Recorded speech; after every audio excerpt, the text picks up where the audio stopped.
आज जो हम डिस्कस करेंगे वो हम करेंगे गवर्नमेंट एक्ट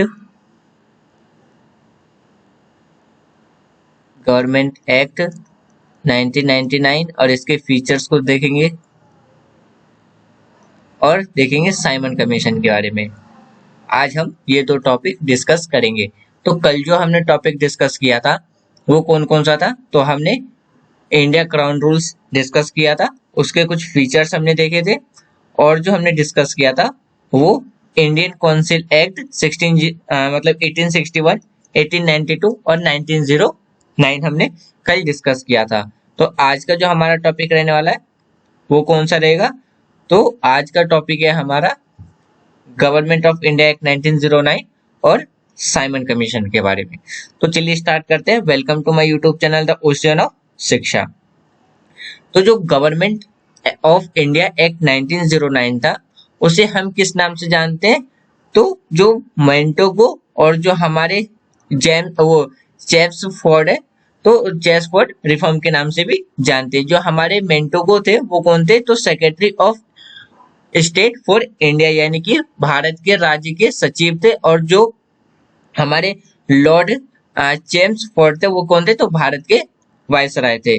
तो जो 1919 जो गवर्नमेंट एक्ट 1919 का जो आया था वो कब पास हुआ, यानी कि वो कब लागू हुआ था? तो 1921 में लागू हुआ था। अगर हम इसके कुछ फीचर्स की बात करें तो इसने क्या किया था? तो जो सेंट्रल है और जो हमारा प्रोविंशियल है, यानी कि जो केंद्र, यानी कि जो हमारा केंद्र है और जो हमारा प्रोविंस यानी कि प्रशांत, जो प्रांतीय है, क्या जो प्रांतीय है उनको क्या कर दिया था? तो उनके सब्जेक्ट को, यानी कि उनके जो भी विषय होते थे उन्हें अलग कर दिया था। तो अपने से संबंधित जो भी विषय थे उनके सूची पर कानून बनाने के लिए क्या था? तो उन्हें अधिकृत, यानी कि उन्हें वो पावर्स दे दी गई थी। जैसे कि हम बात करें तो जो प्रांतों को जो दो भागों में बांटा गया था, यानी कि जो भी प्रोविंशियल है उसको जो दो भागों में बांटा गया था, किस किस भागों में बांटा गया था? पहला था ट्रांसफर्ड और दूसरा था रिजर्व्ड। यानी कि अगर हम हिंदी में बात करें तो एक था, पहला था हस्तांतरित और दूसरा था आरक्षित। इन दो भागों में किसको बांट दिया गया था? तो जो भी प्रांतीय जो प्रोविंस थे उनको इन दो सब्जेक्ट्स में बांट दिया गया था। यदि हम बात करें किसकी? ट्रांसफर्ड सब्जेक्ट की, तो इसमें क्या था? जो भी गवर्नर थे, यानी कि जो भी राज्यपाल थे, उनके द्वारा क्या किया जाता था? जो लेजिस्लेटिव काउंसिल है, यानी कि जो हमारा विधान परिषद है, के प्रति उन्हें ये उत्तरदायी मंत्रियों की सहायता से क्या है? तो प्रकाशित किया जाना था। और जो हमारा रिजर्व सब्जेक्ट था, यानी कि जो हमारा आरक्षित विषय था, उसमें क्या किया गया था? दूसरी और राज्यपाल और उनकी जो कार्यकारी परिषद थी उनके द्वारा प्रकाशित, यानी कि प्रशासित किया जाना था। यहाँ पे किसके द्वारा किया जाना था? तो जो उत्तरदायी मंत्री है मंत्री की सहायता से, और यहाँ पे क्या है? जो उनकी कार्यकारी परिषद है उनकी सहायता से क्या था? तो मतलब प्रशासित करना था इन दो जो प्रांत, यानी कि जो प्रोविंशियल है उनको जो सेपरेट किया गया था उनके सब्जेक्ट को। फिर हम बात करते हैं इसमें जो दोहरी शासन की जो योजना थी, जिसे हम द्वैध शासन कहते हैं हिंदी में, और इंग्लिश में अगर हम इसके बात करें तो द्वैचार्य कहते हैं, जो कि ग्रीक वर्ड से मिलके बनाए, जो ग्रीक वर्ड से निकल के बनाए डी प्लस आर्चे, जिसका मतलब होता है डबल रूल। तो वो भी क्या है? तो उस वहां पे हमें देखने को मिला, जिससे हम किस नाम से जाते हैं? डबल स्कीम ऑफ गवर्नमेंट्स के नाम से भी जानते हैं। अगर हम अगले फीचर्स की बात करें, अगला जो फीचर था उसका वो क्या था? फर्स्ट टाइम ऐसा किया गया था कि उसमें द्विसदनीय और प्रत्यक्ष चुनाव किया जाने लगा था। किसमें? तो जो गवर्नमेंट एक्ट गवर्नमेंट एक्ट 1919 में, जो कि 1990 एक्ट का जो एक्ट था वो कब लागू हुआ था? तो 1921 में लागू हुआ था। ये हमने थोड़ी देर पहले ही डिस्कस किया है। उसके बाद क्या है कि जो भी इंडियन लेजिस्लेटिव काउंसिल थे उसको रिप्लेस कर दिया गया था किसमें? बाई कैमरिकल लेजिस्लेचर में, जिसमें क्या था? जो अपर हाउस था वो कौन था? तो काउंसिल स्टेट को अपर हाउस बोला जाता था, और जो लोअर हाउस है उसे लेजिस्लेटिव असेंबली कहा जाने लगा, और जो मेजोरिटी था उसे डायरेक्ट इलेक्टेड, यानी कि डायरेक्ट इलेक्शन किया जाने लगा था, यानी कि जो बहुमत है उसे प्रत्यक्ष चुनाव होने लगा था। अब बात करते हैं जो 6 मेंबर की जो हमारे 6 मेंबर्स थे किसमें, एग्जीक्यूटिव काउंसिल में, उसमें से 3 मेंबर किसे चुना जाने लगा, तो इंडिया से चुना जाने लगा। यानी कि जो वायसराय की जो कार्यकारी परिषद थी जिसमें 6 सदस्य थे उसमें से 3 भारत के होने लगे थे। फिर हम आगे देखें तो जो सांप्रदायिक प्रतिनिधित्व थे, यानी कि जब हम बात करें कम्युनिकल रिप्रेजेंटेशन की, तो उसमें क्या था, एक सेपरेट इलेक्टोरल्स कर दिया गया था, जैसे कि 6 Christian, Anglo Indians plus European में को। यानी कि जब हम सांप्रदायिक प्रतिनिधित्व की बात करें तो इसमें सबको क्या है, तो अलग अलग कर दिया गया था, जैसे कि फिर हमारे 6 हो गए ईसाई, एंग्लो इंडियन प्लस यूरोप के अलग निर्वाचित मंडल के लिए। तो ये सारे फीचर्स किसके, हमारे गवर्नमेंट एक्ट 1990 के। अब बात करते हैं कि जो पब्लिक सर्विस कमीशन है उसकी भी स्थापना कब की गई, तो गवर्नमेंट एक्ट 1990 में इसकी भी स्थापना की गई। जो हमारा सेंट्रल पब्लिक सर्विस कमीशन है इसकी स्थापना कब की गई थी, तो 1926 में इसकी स्थापना की गई थी। फर्स्ट टाइम किसको सेपरेट कर दिया गया था, जो प्रोविंशियल बजट है और जो सेंट्रल बजट है उसको भी 1919 के एक्ट में किया गया था, तो पहली बार सेपरेट कर दिया गया था, जो कि पहले नहीं था।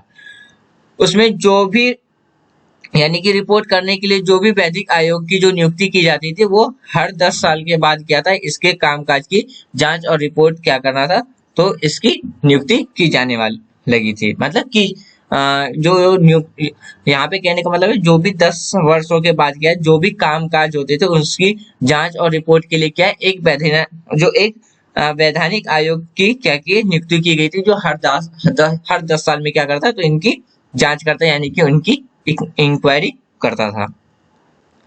अब बात करते हैं हम साइमन कमीशन की।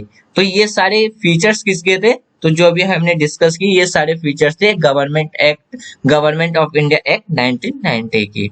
अब बात करते हैं हमारा साइमन कमीशन, जिसका आपने स्लोगन भी सुना होगा, गो बैक साइमन कमीशन, यानी कि साइमन कमीशन को वापस लिया जाए।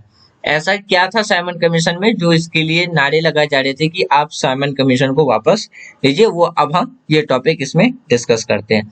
कि नवंबर 1927 में क्या है, यानी कि 2 साल पहले ही ब्रिटिश सरकार ने एक नए संविधान के तहत भारत की स्थिति पर एक रिपोर्ट करने के लिए सर जॉन साइमन की अध्यक्षता में क्या 7 सदस्य वैधानिक आयोग की नियुक्ति की घोषणा की।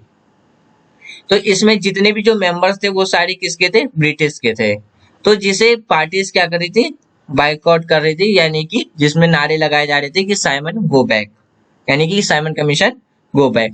इसलिए क्योंकि जो आयोग के जो सभी सदस्य थे ब्रिटिश के थे, इसलिए सभी दलों ने क्या किया था, तो इस आयोग को बहिष्कार किया था। तो ये जो कमीशन है साइमन कमीशन, इसका नाम इसीलिए पड़ा क्योंकि ये किस चेयरमैनशिप के अंडर में आया था, तो सर जॉन साइमन के कमीशन के अंदर में ये आया था। तो इसलिए इस कमीशन का नाम क्या रख दिया था, साइमन कमीशन। अब बात करते हैं कि आयोग ने 1930 में अपनी रिपोर्ट प्रस्तुत की और जो द्वैध शासन को क्या किया, तो समाप्त कर दिया। यानी कि जो हमारा जो डायरची सिस्टम था उसको क्या कर दिया, खत्म कर दिया। प्रांतों में यानी कि जो भी हमारे प्रोविंस थे उसमें जमींदार सरकार के लिए क्या है, एक विस्तार ब्रिटिश भारत और रियासतों के एक संघ की यहाँ पे क्या की गई थी, तो एक स्थापना की गई थी। जो सांप्रदायिक मतदाताओं की जो निरंतरता थी आदि की जो सिफारिश उसमें की गई थी। तो ये सारी किसमें लाया गया था, ये सारे जो चेंजेस लाए गए थे ये सारे साइमन कमीशन में ही लाए गए थे। अगर हम आगे देखें तो आयोग के जो वो प्रस्ताव पर जो विचार करने के लिए क्या है, ब्रिटिश सरकार ब्रिटिश भारत और जो इंडियन रियासत यानी कि इंडियन प्रोविंस जो थे उसके जो प्रतिनिधित्व के 3 गोल में सम्मेलन बुलाए गए थे। यानी कि जब साइमन कमीशन आया तो उसमें 3 गोल में सम्मेलन हुए थे, जिसमें से ब्रिटिश सरकार, ब्रिटिश इंडिया और जो जितने भी इंडियन प्रोविंस यानी कि भारतीय रियासत होते तो उनके प्रतिनिधित्व को बुला करके क्या है, तो 3 गोल में सम्मेलन बुलाया गया था, मैंने यानी कि बुलाया था। तो यहाँ पे मैं आपसे क्वेश्चन पूछूंगा, आप मुझे ये बताइए कि महात्मा गांधी किस गोल में सम्मेलन में नहीं गए थे। महात्मा गांधी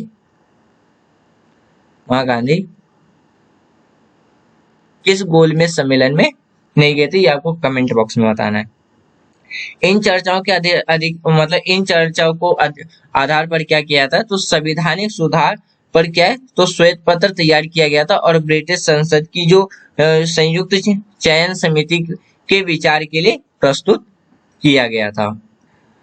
इस समिति की जो सिफारिश को भारत सरकार ने अगले अधिनियम 1935 में कुछ परिवर्तन के साथ शामिल किया था, जिसे जो हमारा 1935 का एक्ट है जिसे हम कहते हैं बैकबोन ऑफ इंडियन कॉन्स्टिट्यूशन। क्यों? क्योंकि हमने अपने कॉन्स्टिट्यूशन में जो भी चीजें आज वो जो लिया है वो कहां से लिया है तो गवर्नमेंट एक्ट 1935 से ही लिया है। तो इसलिए हमारे कॉन्स्टिट्यूशन के लिए जो गवर्नमेंट एक्ट 1935 है वो सबसे ज्यादा इंपॉर्टेंट मानी जाती है। अब बात करते हैं हम किसके कम्युनिकल अवार्ड के बारे में, यानी कि जिसे हम सांप्रदायिक पुरस्कार कहते हैं। तो अगस्त 1932 में क्या है ब्रिटिश प्रधानमंत्री यानी कि रामसे मैकडोनाल्ड्स ने क्या किया था अल्पसंख्यकों के प्रतिनिधित्व की योजना की घोषणा की और जिसे सांप्रदायिक पुरस्कार के रूप से भी जाना जाने लगा था। इस पुरस्कार ने न केवल क्या है मुसलमानों, सिख, भारतीय, ईसाइयों, एंग्लो इंडियन और यूरोप के लोगों के लिए अलग एक निर्वाचन मंडल की जो मंडल था उसको क्या रखा था जारी रखा था, बल्कि इसे दलित वर्गों के जिसे हम अनुसूचित जनजाति कहते हैं तक भी बढ़ा दिया गया था। तो ये सारी किसमें किया गया था, जो भी कम्युनिकल अवार्ड था ये सारी चीजें कम्युनिकल अवार्ड में लाई गई थी। कब? तो 1932 में। तो हम अगर इसी में आगे देखें तो आगे क्या किया गया था, जो दलित वर्ग के लिए जो सांप्रदायिक सिद्धांत के इस विस्तार से क्या थे गांधी जी जो थे वो काफी नाखुश थे और पुरस्कार को संशोधित करने के लिए क्या किया था तो जो यड़वादा जेल है उसमें क्या क्या तो आमरण अनशन महात्मा गांधी जी के द्वारा किया गया था कि ये जो आप ये जो दलित वर्गों के लिए जो सांप्रदायिक सिद्धांत लाए तो कि इस विस्तार को क्या करे तो पुरस्कार को संशोधित करने की उन्होंने महात्मा गांधी ने मांग रखी थी। आखिर में जो कांग्रेस के नेता है और जो दलित वर्ग के बीच में क्या हुआ एक ट्रीटी हुआ यानी कि एक समझौता हुआ, जिसे यानी कि दोनों के बीच में क्या हुआ दोनों लीडर्स के बीच में एक रिप्रेस्ड हुआ जिसमें क्या गया जो पूना पैक्ट के नाम से भी इसे जाना जाता है। यानी कि जब हम बात करें किसके कांग्रेस के बीच में और जो भी हमारे दलित वर्ग के यानी कि जो भी जो दलित वर्ग के जो यानी कि जिसे हम डिस्प्रेस्ड क्लास के जो पीपल्स थे उनके बीच में एक एग्रीमेंट किया गया था जिसे हम किस नाम से जानते हैं तो पूना पैक्ट के नाम से जानते हैं। और उसमें क्या है तो हिंदू संयुक्त मतदाताओं को बरकरार जिसमें क्या किया था तो हिंदू जो संयुक्त वोटर्स थे यानी कि जो इलेक्टोरेट थे उन्हें क्या किया गया तो बरकरार रखा था और दलित वर्गों को क्या किया तो एक आरक्षित यानी कि रिजर्व सीट दे दिया गया था। तो ये था हमारा क्या यानी कि ये हमारा क्या था कम्युनिकल अवार्ड था जो हमने अभी डिस्कस किया। तो मुझे उम्मीद है कि आज जो हमने डिस्कस किया साइमन कमीशन 1990 का एक्ट तो आपको पूरी तरीके से समझ में आ गया होगा। यदि कोई डाउट हो तो आप उसे कमेंट बॉक्स में लिख देना, उसे हम नेक्स्ट क्लास में डिस्कस कर लेंगे। अगला जो हमारा टॉपिक रहेगा वो रहेगा गवर्नमेंट ऑफ इंडिया एक्ट 1935 जो कि हमारे कॉन्स्टिट्यूशन के लिए सबसे ज्यादा इंपॉर्टेंट है। तो thanks for watching friends, take care, जय हिंद,